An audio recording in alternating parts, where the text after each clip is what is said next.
for those of you who are new here, my name is Jay. I'm 25 years old and I'm from Bronx, New York. I make videos about my life, the army, my road to medical school, and all that good stuff. Today we're going to be talking about what basic training looks like at Fort Jackson. So if you're interested, stay tuned. So for those of you who don't know, basic training is about 10 weeks long. You start off with 5 to 7 days at reception where you do in-processing, you get your uniforms, your OCPs, your PTs, your boots, your PT shoes. You get one trip to the PX. Be careful what you buy because you'll have to carry everything that you buy at the PX. And then that's pretty much it. You get your shots, your vaccines. My cycle, we didn't take the peanut butter shot. We actually had to take a pill instead, so that was pretty good. So I don't really have horror stories of getting the peanut butter shot. And then after reception, from there you get shipped off to basic training, which is just, you get shipped off to the basic training site. And the drill sergeants will come get you off the bus. That's where they do the whole get off my, enters curse word, bus. They make you carry all your stuff. We actually had to run up a really big hill to get to our basic training site, and we did about 7 days of yellow phase. Our first 72 hours was not awful, but it was bad enough because people just didn't listen. There was no discipline. Like, everybody was just, we kept getting smoked. We had to do move out drills, and we had to move out our whole entire mattress. Like, everything had to go. So we had to pack all our bags, get it downstairs, and of course, as soon as we got downstairs, we had to go right back upstairs. So yellow phase was about a week, and then after yellow phase, we moved into red phase. Our first day of red phase was actually probably worse than our first 72 because that's when we integrated with the males, and the drill sergeants were just awful. They were just so mean. They were always yelling. We were getting smoked for literally every single thing our first day. We got smoked like every single minute, and for some reason it felt like they just didn't like the females because we came from a different building. It was just awful. Moving all our stuff down there was pretty bad, but I guess it taught us teamwork because we had to make basically like a line all the way down from the top of the hill to the middle of the hill where Charlie Company was, and we were just passing duffel bags and throwing duffel bags. People were carrying 2 and 3 duffel bags. We found a cart that we had to sneak to try and get down there. It was a lot. It was pretty awful. But that was kind of the start of red phase. We did a lot of moving drills. We had to do push-ups for male. We had those chocolate bars that everybody talks about. I like them. I used to steal other people's chocolate bars. I know that's probably not something I should say on camera, but oh well. I like them a lot. But most people will say they're gross. Oh well. In red phase, we do the hammer, which is basically an overnight stay outside in the woods. So it's 24 hours. It was interesting. It was the first time I dug a foxhole, which I didn't like. The first time I had to use porta potties, which I didn't like. The porta potties were absolutely disgusting. Pro tip for basic training, always have flushable wipes. Always bring wipes everywhere. No matter where you go, whether it's the range or an overnight stay in the woods or just anywhere that's not the bay, they will make you use the porta potties. Even if you're just at the DFAC, you cannot go to the bathroom inside the DFAC. You have to use the porta potty. So bring flushable wipes or just baby wipes, anything, wherever you go, because yes, it's gross out there. We took a few classes also in red phase. We got prepped up for our weapons that we'd be doing in white phase. We got our weapons issue. We did Vic Tower, which was awful. I cried the whole way down. I didn't know I was afraid of heights until I got there. I got to the top and I looked down and I couldn't do it. I was standing on the top of Vic Tower with my drill sergeant for about 20 minutes. Everybody was screaming at me because I was taking too long, but I didn't give a damn because I didn't want to go down. But I knew I had to do it, so I was kind of just stuck up there. It was pretty bad, but oh well. We had to low crawl in the sand often during red phase. We had a drill sergeant who came back, who was on leave, and he came back towards the end of red phase, and all he did was, I'm up, he sees me, I'm down. Every time he was there, he didn't care where we were or what it was. We just always had, I'm up, he sees me, I'm down. I have PTSD. I never want to hear anybody say that to me ever again. After red phase, we went on to white phase, which was about 3 weeks. We did qual, where we had to, qual basically means you have to hit a certain amount of targets in order to pass. I believe it was 23. We only had one person hit a 40 out of 40. Everybody else got like 20s and 30s. I think I got like a 25 or 26. I actually really liked it, but they counted our first iteration, and my second iteration I hit 30, but it didn't count. So whatever, I'm just your regular sharpshooter. I'm not anybody interesting when it comes to shooting. What else did we do in white phase? We went to the range every day. We got in trouble for sleeping on the range, which led to more 3 to 5 second rushes. I'm up, he sees me, I'm down. We did the anvil. Oh, so you're supposed to do 5 miles for the hammer and 7 miles for the anvil. We did 7 miles for the hammer and ended up doing 10 miles for the anvil, which was horrible because so many of us, like, none of us fell out, but it was really, really hard. And we were wondering why the hammer was so long and why it felt so long. And it ended up being that we rucked further than we thought we were going to ruck. We took weapons classes. We qualified with CCOs, which is just the red dot. And that's when we had to use our ILTVs. White phase was awful. Like, qualing with the ILTV in the rain, sleet, snow, you can't see. You're supposed to wear eye pro. Like, my eye pro kept falling off. It was pretty bad because I went to basic training in January, and it was cold, it was wet, it was gross, just all the time. Like, I did not like that part of basic training because it was just like, why am I here? I question myself every single day. Why did I go to basic training? I don't know. Why did I join the army? I don't know. But here I am. Then after that, it was blue phase, which was about 2.5 weeks because we graduated on a Thursday. It was the best feeling ever. Like, when we got back, and I think it was from the anvil that they changed the flags. I just remember that we got back one day, I think, from our last qual or something, and they changed the flags from white to blue. And that was like the most amazing day because once they changed those flags to blue, you know it's almost done. And obviously red phase, you have red flags, white phase, you have white flags, and blue phase, you have blue flags. So then we had to do the forge.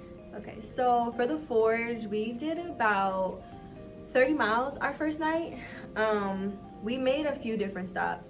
So the way our forge was organized was we rucked about 3 miles, and then we stopped, and we had these little stations where we had to assess casualties.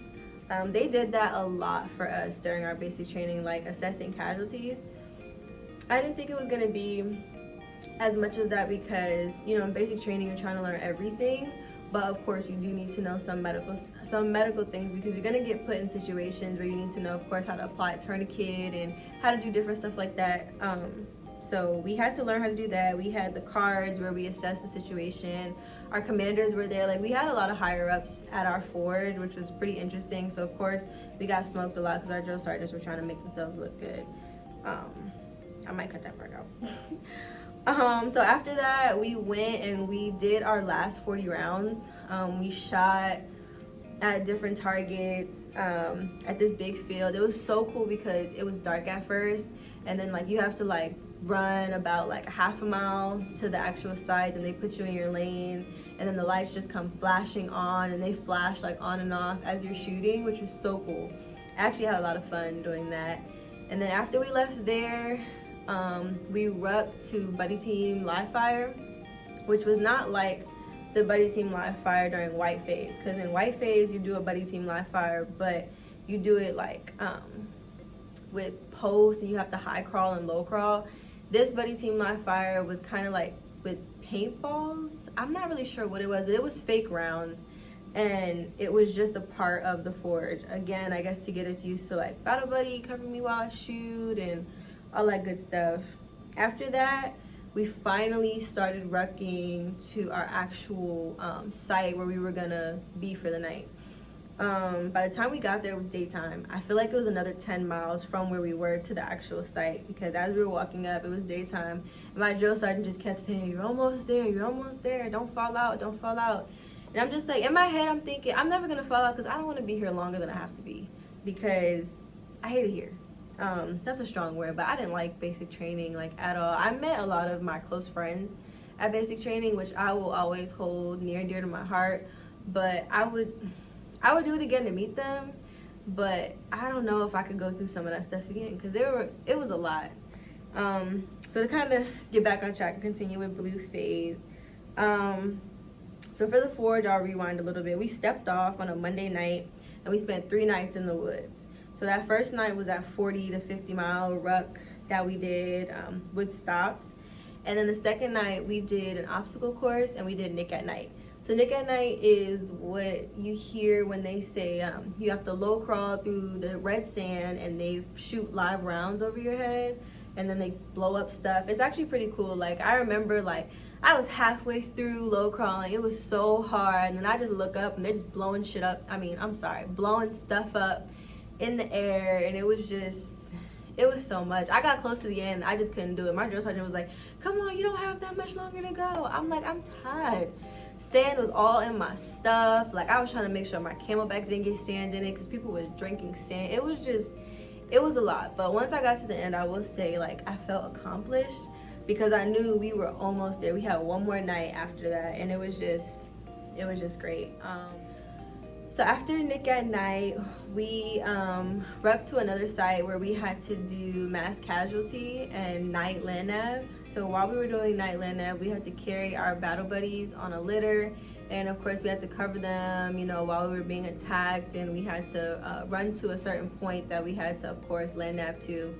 And the first platoon to get to the winning point, or whatever they called it, got a bus ride back to our patrol base. Of course my platoon didn't win, so we had to ruck back, and of course we had the drill sergeant that liked to run while they ruck, and we were just walking so fast. It was crazy. It was 2 miles, and it didn't take us long to get back at all, but I felt like I was running. It was just, and that weapon, it gets so heavy. Like, you're just walking with the weapon in your hand, and your hands just go numb holding it. A couple people dropped their weapons while rucking a few times, because it's just like you don't feel it anymore, because it's so heavy. It gets so heavy because it's only like 3 pounds, but after a while it feels like 50. So yeah, so then after that, we got back to our patrol base, and of course our drill sergeants just had to do incoming and blow us out of our patrol base, and then we had to go to an alternate patrol base. Luckily we didn't have to dig foxholes there, because we had gotten in trouble one time, and they told us, like, you know, if you guys don't pull security or whatever, you're gonna get blown up, and in the middle of the night you're gonna have to dig foxholes someplace else. So luckily that didn't happen, but it was a thing. And then of course we did gas. We had to put our gas masks on in the middle of the night in the dark. People lost their glasses, buried their PCs. It was a time. After we got back, of course, we took like an hour. Everybody showered and finally felt clean again. It was gross. And then we pretty much had a week of just like beam maintenance, PT. Our super squad participated in like some morale events, which was pretty cool. We got ready for graduation. We had a few graduation practices 2 days before. So then finally, after all the graduation practices and that last week of, you know, recovery and just PT and all that stuff, we had family day and graduation. Unfortunately, it was during COVID, so we only got on-post passes, but it was cool because I got to see my mom, my family, and everybody, and it was really amazing because it was just like, I needed that after being around all these females and all these idiot people all the time. It was just a lot. So it was just nice to finally be around people who, like, I could just breathe around. And then my family took me to buy some boots. That's the first thing everybody does, is buy boots at the end of basic training, because the ones they give you are pretty awful. A couple people twisted their ankles. Like, I remember my friend twisted her ankle as we were stepping off for the forge. So she had to do the whole thing on a twisted ankle, and it was just bad. I remember one of my other friends, my other battle buddies, when we first got to Charlie Company, she twisted her ankle and she had to do a PT test on a sprained ankle, and she still passed. Like, that's my friend. I love her to this day because she was so strong. And I know she was hurting, but it's like, when you go to sick call, they're just gonna give you ice, tell you to ice it and stretch it and all that good stuff. And in the beginning, none of us wanted to go to sick call. But I advise you guys, like, if something's hurting, go. because if you catch it early, it won't hold you back in the future. So yeah, we only had on-post passes. I bought boots, and then after family day we had graduation, which was pretty cool. And then after that they put you on a bus and they sent us straight to AIT, and that's where I'm at now. So if you guys have any questions, you can leave them in the comments. I'd love to answer questions about basic training or like any specific. So that concludes this video. Thank you guys so much for tuning in. If you have any questions, please feel free to leave them in the comment section. I hope you like, comment, and subscribe. I'll see you guys in the next one.